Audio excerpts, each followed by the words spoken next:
So I've been drawing when I have time for it, and I've drawn quite a few bugs. Yes, some of these are from a while ago, some of these are more recent, and yes, this is pencil drawing. I've done some editing for some of them in Photoshop to make it more symmetrical, stuff like that, because once you put it on Photoshop and flip them, you realize they're not too symmetrical.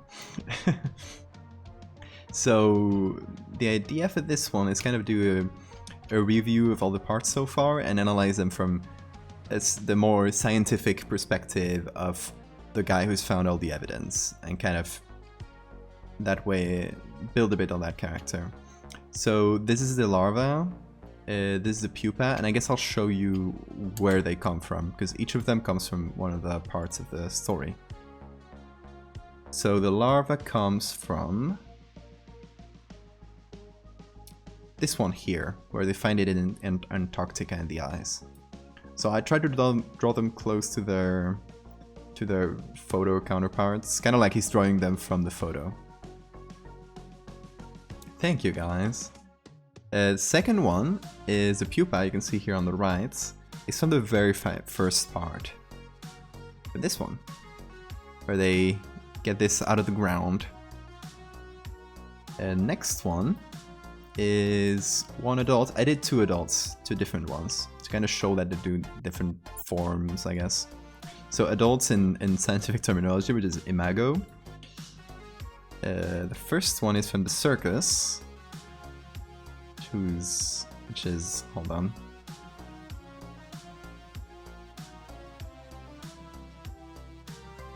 The one on here, and here, and here. So this is the ant. It's a very cool type of very spiky ant. So yeah, I did all the spikes and everything. And the last one, or the biggest one, these are not like strictly stages. Like the first two are, but then the adults are. These are just like two variants of the same adults. The idea with this is not that there's a bunch of different species, but that the adults of this species can just grow into wildly different shapes that approach different types of insects we know about. But they could theoretically grow into an ant with some huge pincers like this, for example. So the other one is from this series, and this is the guy that found all of these pictures and that's trying to prove that the bugs exist, and the guy who's writing the notes and doing the drawings that we're seeing right now. That's why I had to include his, right? Because that's the one he saw in person. So this one is a story where he goes to an unexplored or unknown part little part in modern day Tanzania, and finds these people who have like very strange weapons and houses, and he sneaks into some sort of festivity or something that they're doing, and he finds a huge huge beetle. It really bugged him. So the idea for this guy is he found these beetles, he tried to publish the information, he tried to write a book on these people, and he's an anthropologist, and he got basically laughed out of the room. The book deal was cancelled. He was very criticized by other anthropologists because he was basically writing fantasy. So he kept trying to study them, and he found all the evidence, and he's the one trying to package it right now. It's like Warhammer 40,000 book.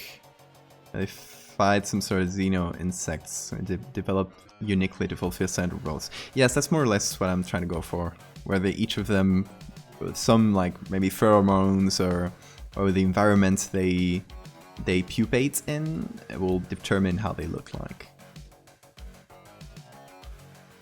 I often try to convince people bugs exist. Yeah, people are really resistant to that idea. This is the jerk. I mean, is he a jerk? He's like... So in his story, he writes about these people and he's obviously has a very colonizer attitude. Like but not like colonizer as in I'm gonna exploit them, but more in a, oh, these are, I gotta study them, and you know, kind of like intrusive, but not like aggressive to them. That's why I call him, it's kind of a jerk in that way, but more of a product of his time jerk than specifically written as an asshole. He has like good intentions, right? That's what I wanna. It's so blurry. Yeah, for some reason bugs don't want to get pictures taken of themselves. It's really rude. So what I wanted to do, and I'm doing this in a separate Photoshop document, is package this into maybe like 2 or 3 pictures.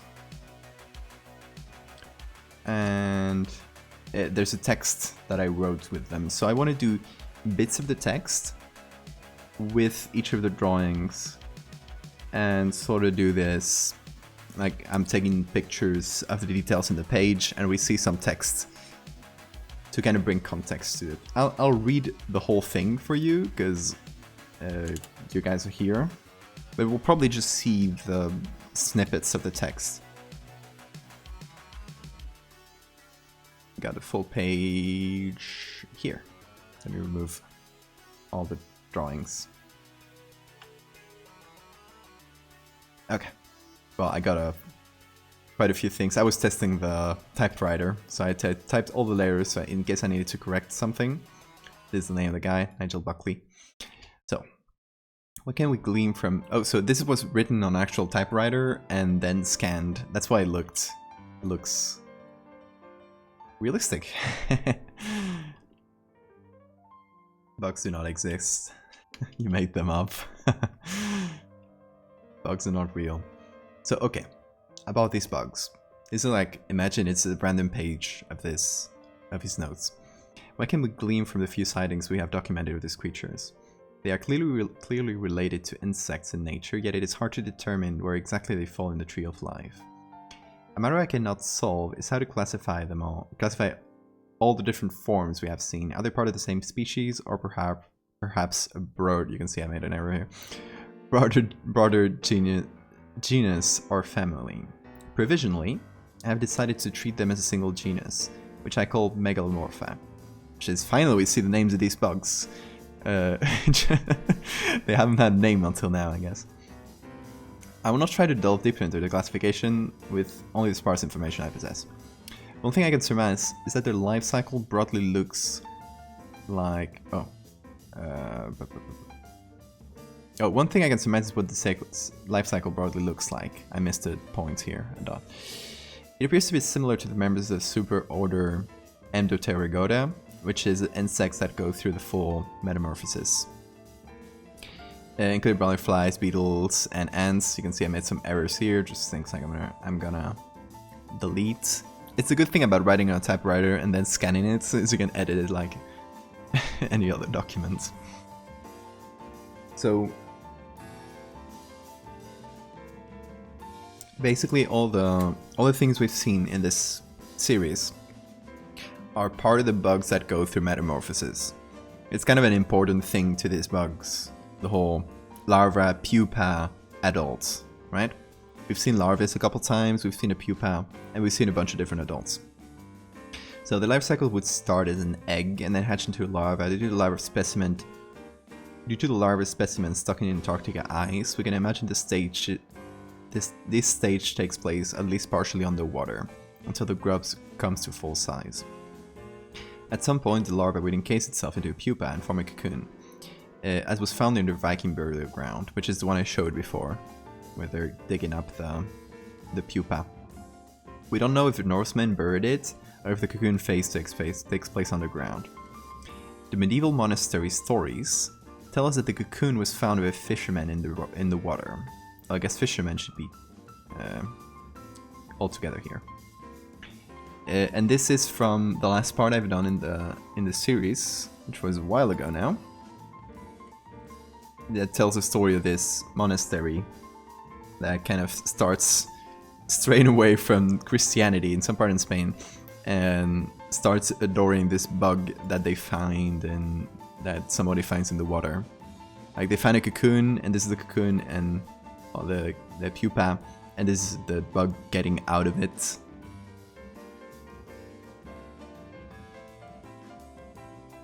So I theorize that the Megalomorpha probably formed a cocoon in shallow waters or near the coast. The imago, or adults, who emerge from the cocoon, possibly many years later.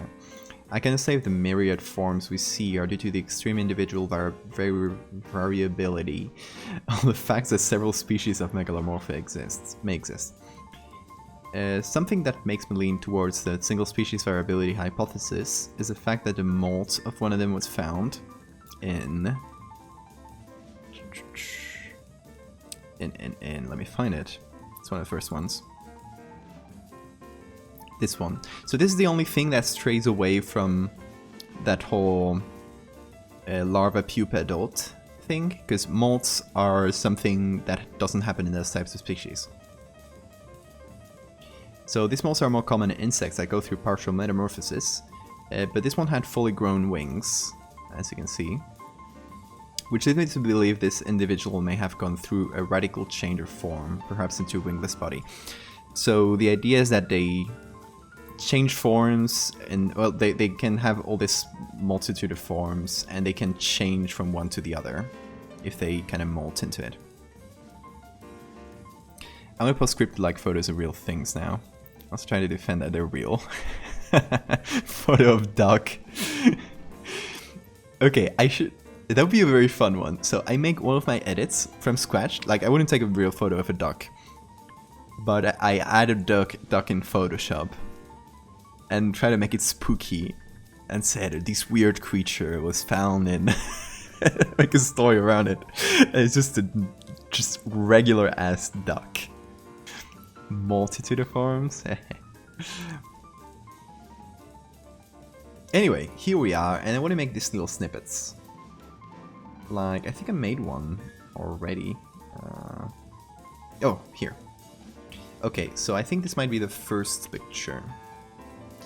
So, see, I took like a little bit from the beginning and cut it like we're just seeing a bit of the text, and the drawings are small things next to them. Either the spiders same species, or the genus of family. Provisionally, I've decided to call them, or to do them a single genus, which I'll call Megalomorpha. And here, I want that to be pretty visible, right? Because we're finally naming this, guys. So that's what I want to do with this text. I don't want to show the whole text. That's boring. Like, I want to show the full page to people. Maybe if I ever write a book about this, if I ever publish this in some form or another, which is a plan I have for the future, I might do more pages of these notes and actually make the notes kind of the intros and outros of every story, make it into a bigger thing. For now though, they're just kind of set dressing and providing a little bit of lore without giving you too much. So little snippets of text like that. Second image I wanted to do, I still don't know how I'll do this one. So with the second bit of text, I want to talk about extreme individual variability and the fact that several may exist, and the molds. So I want to just cut off a bit of the text, so it seems like, so we can still read this and get the sense of what we're reading. I think it's pretty visible, right? Like, I think this is still pretty understandable. There's a text here. And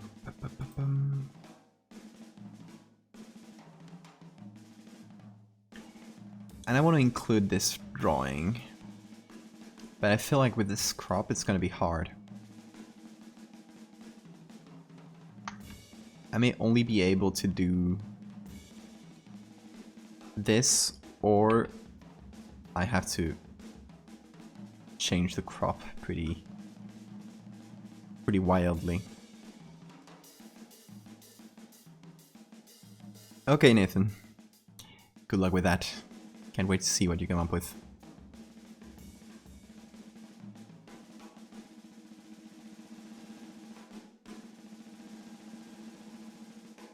Okay, let's change the crop.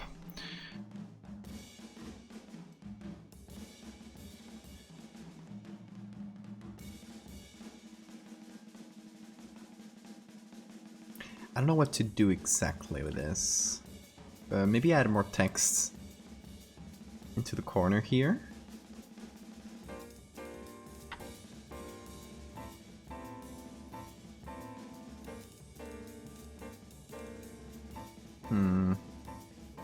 So this starts in here, extreme variability.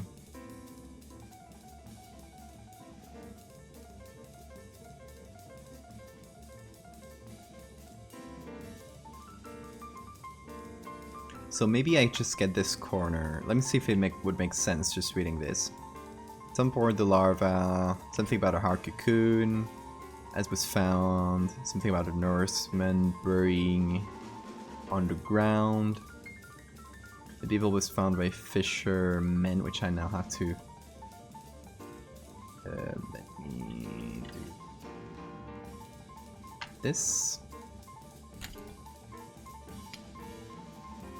I feel I can move this around pretty easily, because they're all in multiply, so...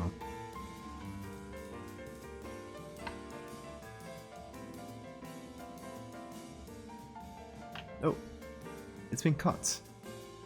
I didn't want to cut it like that. Hold on. I think I messed something up while doing that.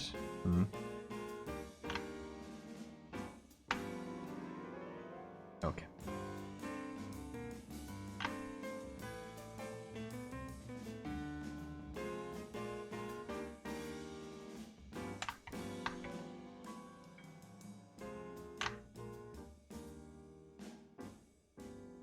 So we move everything in a little space here, and we're good. So... medieval was found by fishermen, and something Megalomorpha probably form... Imago of adult years later. Oh, and then we're back to extreme variability. So we can't take anything from below here. I don't mind reordering things, since we're only going to be seeing snippets. I don't mind moving them around, if that makes sense.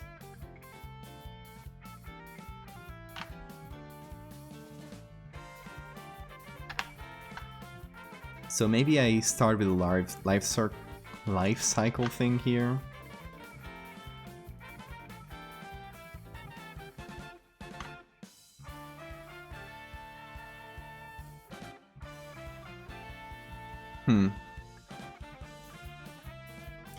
Maybe this is a bit too text heavy, isn't it?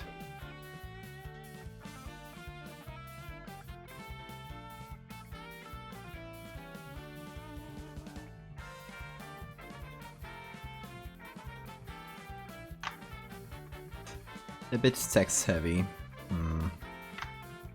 Okay, let me do a thing. I'm gonna apply the layer mask. Then I'm gonna move some things around.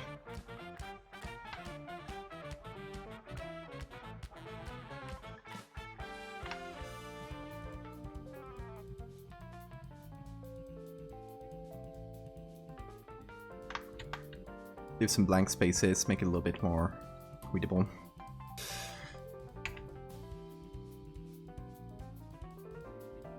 Maybe I crop this like that. Okay, I think... much better? Good, good, good. Yeah, give it a second to crop. Thank you, Katarina. Katarina, or however, whatever language it is in. Hey, Strangelove. I'm working on the next part of the bug series, which I haven't done anything for in a while. So this part is going to be... oh, I guess I moved this one too far. It's going to be the nodes of the guy who found all the evidence that we've been seeing so far, and he's kind of like try to take us to a scientific take on them. So it's going to be bits of text and drawings I've been doing over the past few months or something. I've been very slow with them. That's why there hasn't been a part of this series in a while. So I want the bits of text, by the way, I've done in an actual typewriter, and then just scanned and put on here.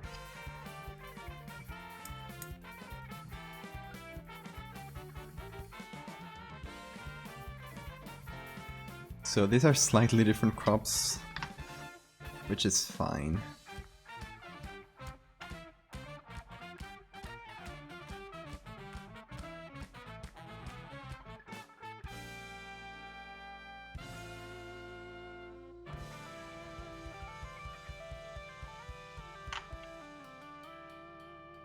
Okay, so we have 1, 2. I do want to add a bit of color to these.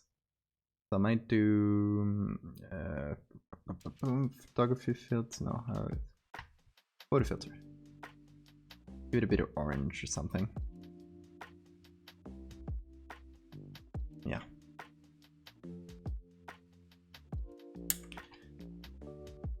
Yeah, it's basically a bit of lore, but I don't want to sell it to say too much. I want to keep it sort of mysterious still.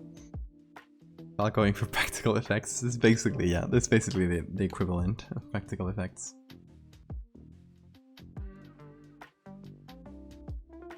And did I move that again? Okay. That's a pixel.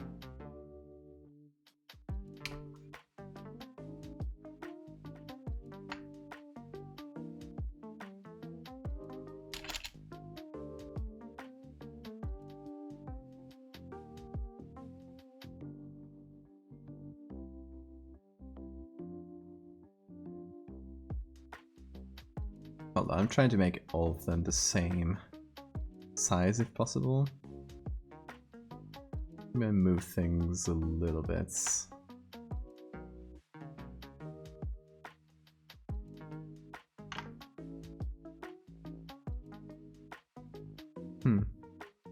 What do we have here? The textures are messed up.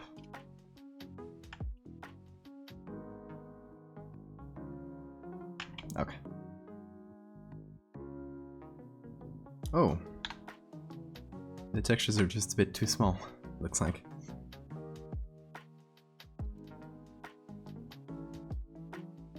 Okay. Now...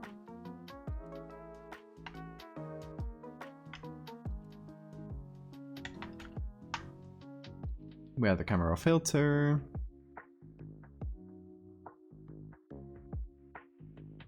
Might go a bit lighter on the... Also, what's going on here?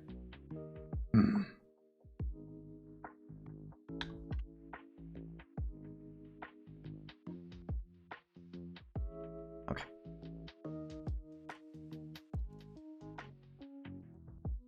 That's 1, 2, and we still have one drawing that I want to show off and a bit of text that we can tease with. So, that's the ant. And the ants.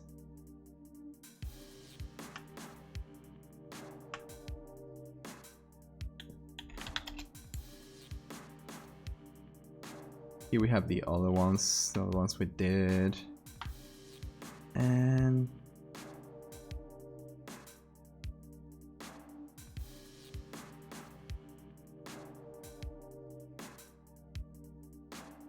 okay, so I want to take, where is it?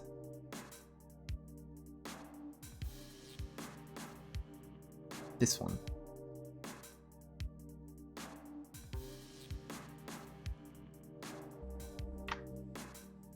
There we go.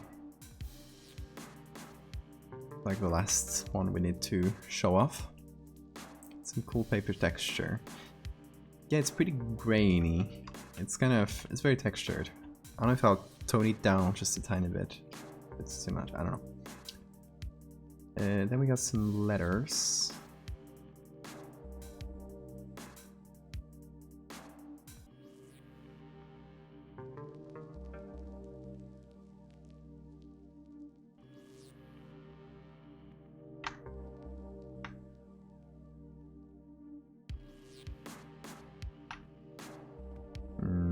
should be figure 4.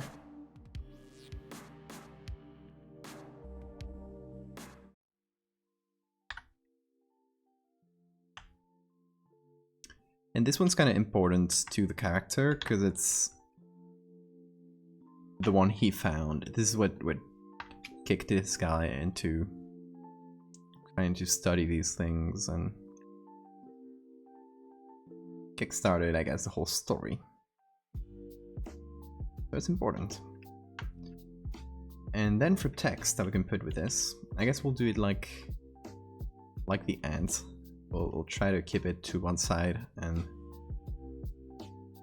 the ant to and the drawing to the other one.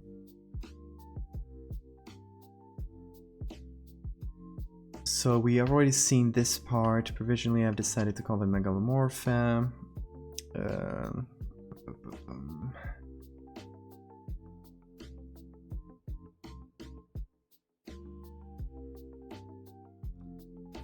Life cycle, we already get that in the...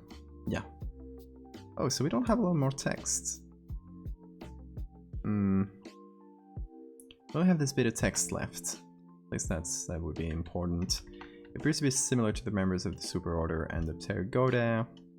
They go through full metamorphosis, including butterflies, beetles, and ants, which I wrote very terribly. But can be fixed.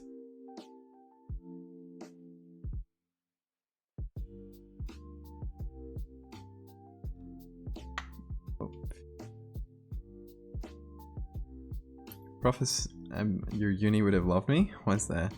We conceptualize it really by the book.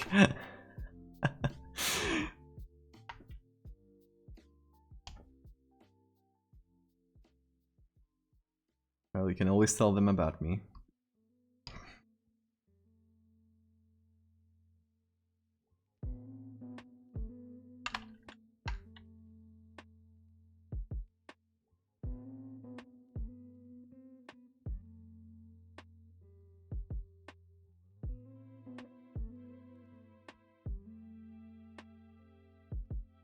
Okay, maybe we'll only get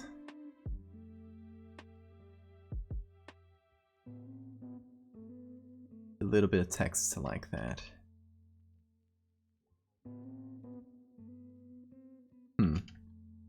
Okay. Let's try that.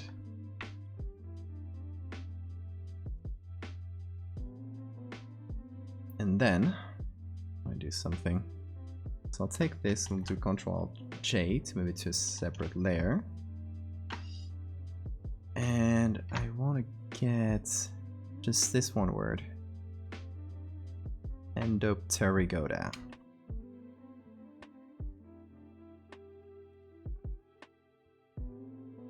Oh, there we go.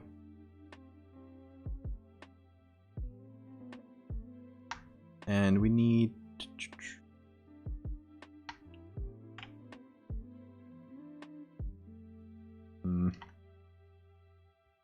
hold on. Need the full text again.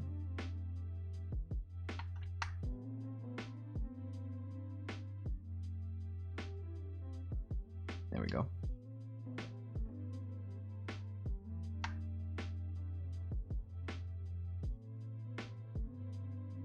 Where's the text? Oh, it's up there.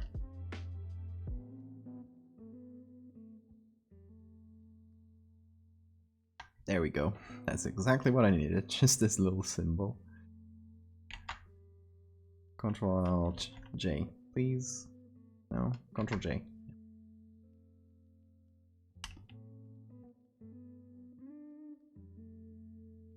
Put it here, and then I move this bit. No.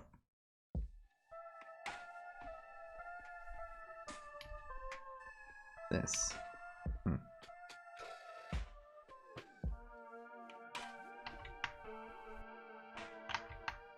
Oh. Here.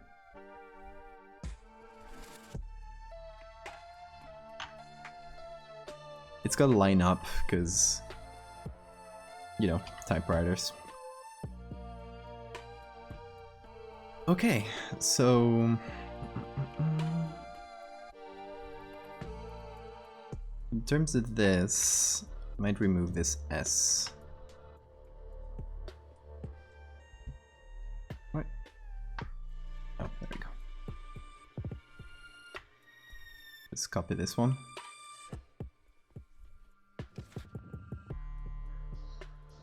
Current layer, so I don't get any of the background in there.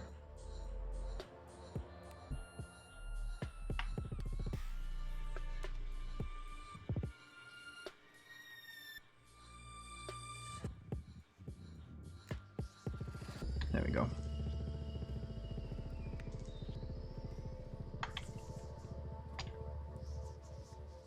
Okay, I think that sort of works. Now I want to take the drawing, where is it, here, and turn it. Would that work? I think I'll cut some of the...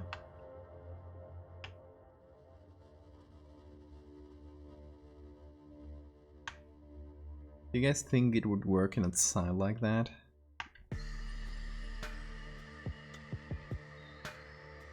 Not sure. Kind of different from the others. I think this is it's my favorite one of all the drawings, so...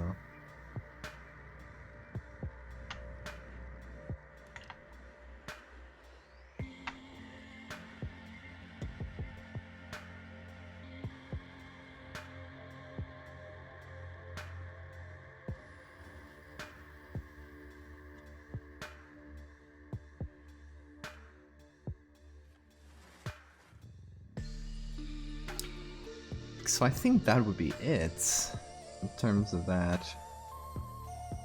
I want to reduce the... God, why is it doing that today? So annoying.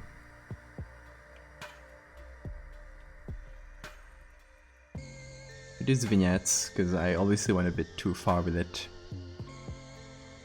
It does feel unscientific. I just don't have any other way of fitting this text to the side, so... Gotta find a way to make it fit.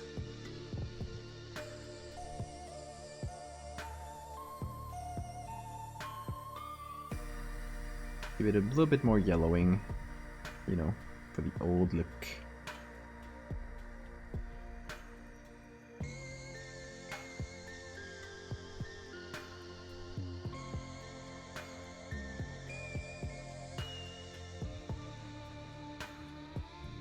I have no clue about science. Then you're not much help, are you? Kidding.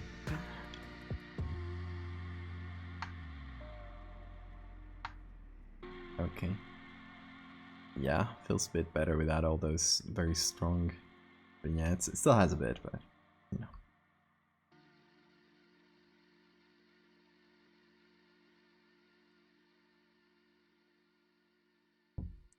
You know, we could always do this.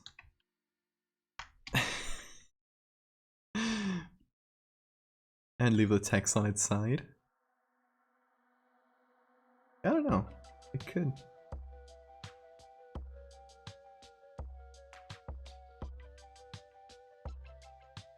It could do the trick. I don't know. It might be too much. I mean, for that specific one, just put that one on its side.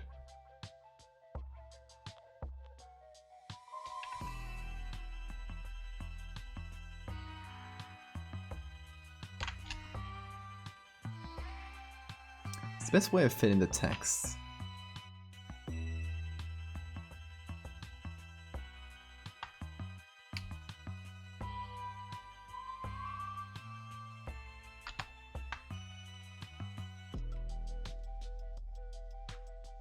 I want to move this a little bit.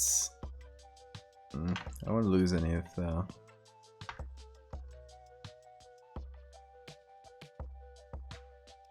any of the arms. Well, they don't really have arms, just limbs. Okay, Theo. Have a good night.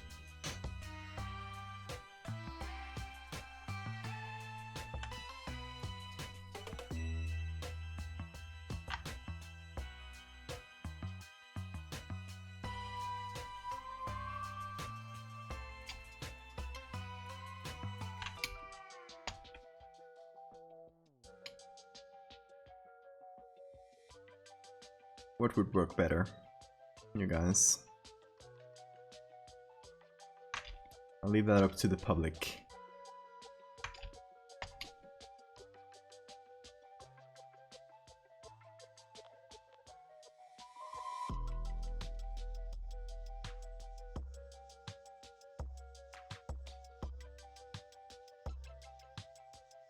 I want to keep them fairly clean.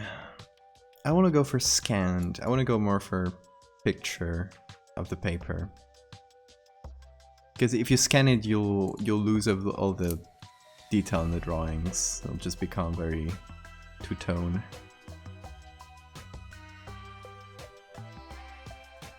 Back flipped.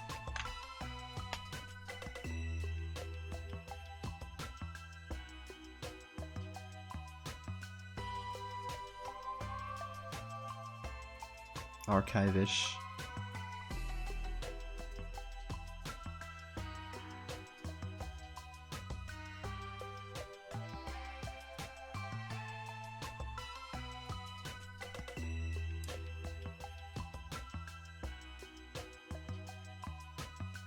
Okay, one thing I can do is to sort of center this, make it look a bit nicer.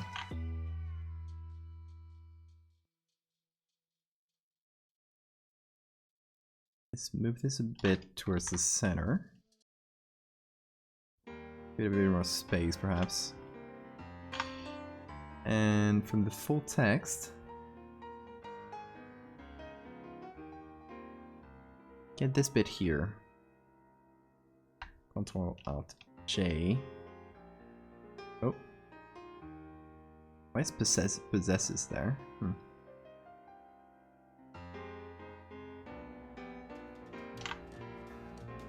And do something like that. So in real life it would be like in between the paragraphs. And I know I need to do this, but we flip it, so it's like their turn to take the picture of the... Doing corrections of every touch and job, I have to make the model's skins look like less clean and perfect to make it more authentic. I do like that though. I'm not a very big fan of excessive skin cleaning, because it starts to look a bit plasticky to me. Even not like amateur stuff that you can see clearly it's done with an app. That's obviously bad, but even professional stuff. And it's something I only started noticing more recently, so I think maybe our standards are changing.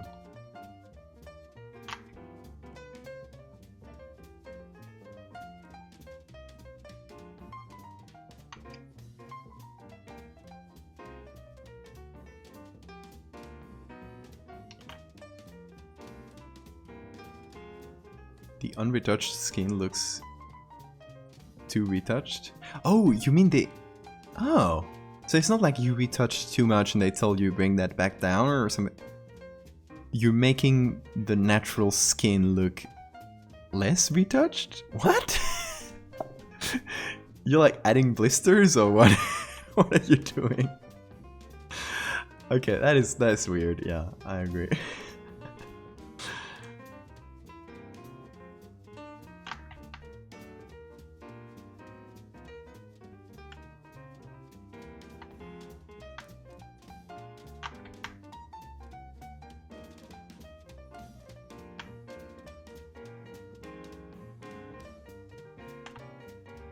What?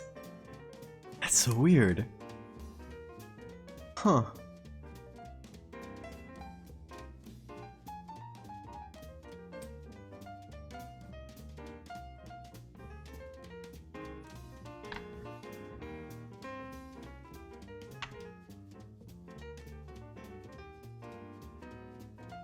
Okay, I think this can work both ways, but I think I'll keep it that way when I save it.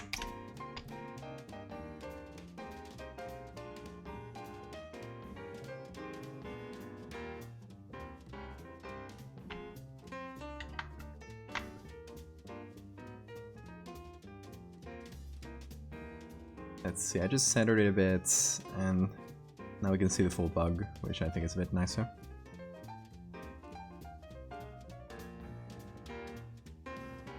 Where's my favorite food? Oh, I'm very bad at choosing favorites. Today I had ceviche, so today I'd say ceviche because I really love it, but tomorrow I'll say something different. Something you should know about me is I'm very undecisive. Well, you probably know this already, I've been turning this picture around for ages. Decisiveness is definitely not in my qualities.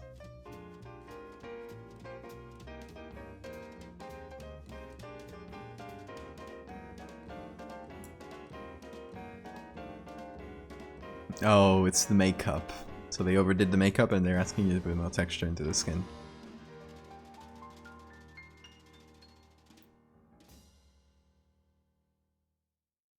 Yeah, I guess in that case.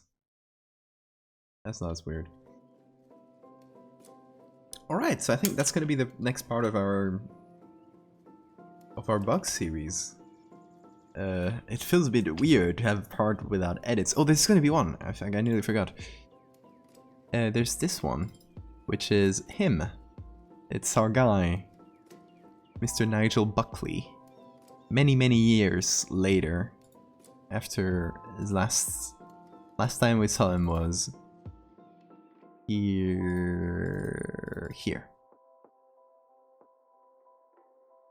So last time we saw Nigel was in the 1920 something. I don't recall exactly the year. 1920 something. He was like 25 years old or something like that. And this is the 1970s, and he's, well, about 70 years old, or 70 something. It's not the same guy, Aurel. No, I just found a guy that had a similar nose, and I was like, that's that.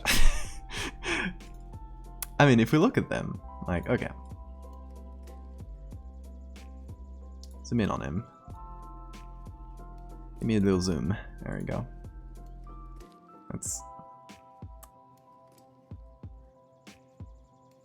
like, it's not perfect, but... you know, it could be. The typewriter came in, hell yeah. Enjoy that. Do you have rolls, I think? Megalomorpha. Close enough. It's a hard one. I decided to go with a strange name because I'm like that. Anyway, same guy here. Young and old. And his notes. So it's gonna be the picture, well, that one I just showed you, of him in his office. And I guess these are his notes, you know, and his typewriter. He's originally a Swedish guy. Nigel is British though. So I actually, in the edits, little weird thing I had to do is I had to edit the typewriter to remove Swedish letters. Because it had a row for the A with this little circle in it and with the A with little dots. So I had to remove that, which feels strange, but you know, it's for consistency. And the background here, we can see a bunch of the older parts in this series. We can see the circus, we can see the newspaper clipping, the statues, all the parts in the world where the bugs have been seen. Just a bit of variation in the jawline. Yeah, and it's kind of the jawline you can't really see because it is older and it's got loose skin there, so I feel like it's close enough. Then obviously you got all the 4 pictures and the part where it's been in, like here he is as a young man. Well, we got a calendar, some random papers, and a few more edits. And here we have the Russian sighting. Small things. Oh, and the typewriter has the signature embossed in. So yeah, this part of the series, it's gonna be, I mean, it's not gonna be too popular. I'm betting. It's just drawings. It's not too interesting. But you know, that's fine. It's more for the people who've been following the series and want a little bit more context to it. So I'm not expecting it to perform terribly well. That's fine. So we got these drawings, larva, pupa, and then we got a couple different adults. And I guess I'll come up with some text to kind of tie them over. Some text probably also written by Nigel. Because the concept here is Nigel is dead. Like, Nigel in this picture you've seen is the 70s. And he's 70. He couldn't possibly taken the latest evidence, like the things taken in 2004. Unless it was hyper old. No, he dies in like the 80s. And he just leaves this creative stuff that we don't know who picks it up. I mean, for now I'm working with, it's you the reader. It's like including you into the story, and Nigel is referring to you when he writes things, right? But I don't know, I might introduce another character who keeps taking evidence. I still don't know. But for now, it's Nigel is sending this to you. The keys work, but they get stuck after hitting the paper. Oh, that sucks. Hope you can get that fixed. So Nigel only has access to all the evidence we've seen that is before the 70s. All the rest, like the underwater sightings,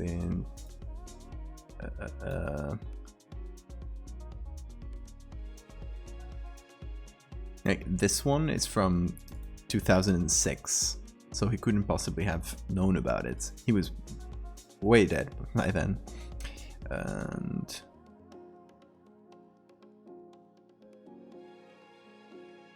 where's the other one? Oh, the shipwreck. This one is from 2001. So again, he couldn't have known about it. That's why all the things I've written from the assumption that he doesn't know about this evidence. Because I could have been fun to draw the moth from the forest one.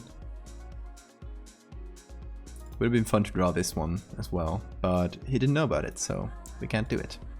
Can't create a temporal anomaly. So yeah, this is like from all the evidence from before the 70s. We got a few drawings. We got a picture of him in his office. And yeah, I'm kind of glad to be done with it. I want to do something very different for the next one. Well, very different temporally. I'm going to tell you all about it. We're going to go very old, but like very, very old, because I want to do cave paintings of these guys. How about that? Big bug cave paintings. That'll be cool, wouldn't it? Let me save this as JPEGs as well. I'm just gonna call this one. Page 1. Oh, I wrote that wrong, but that's fine.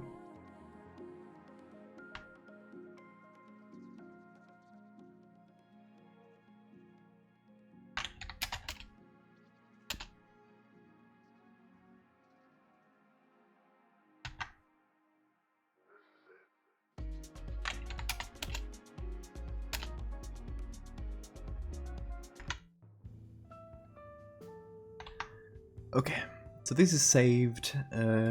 This, well, if you want to see all of them in the same place, I Photoshop bugged out. Hold on, there we go. Here are all of them: larva, pupa, adult 1, and adult 2. They're not specifically stages. I mean, these two are, but the adults are just different forms. They just take different forms from there's whatever circumstances they're born in, and it's just a full page.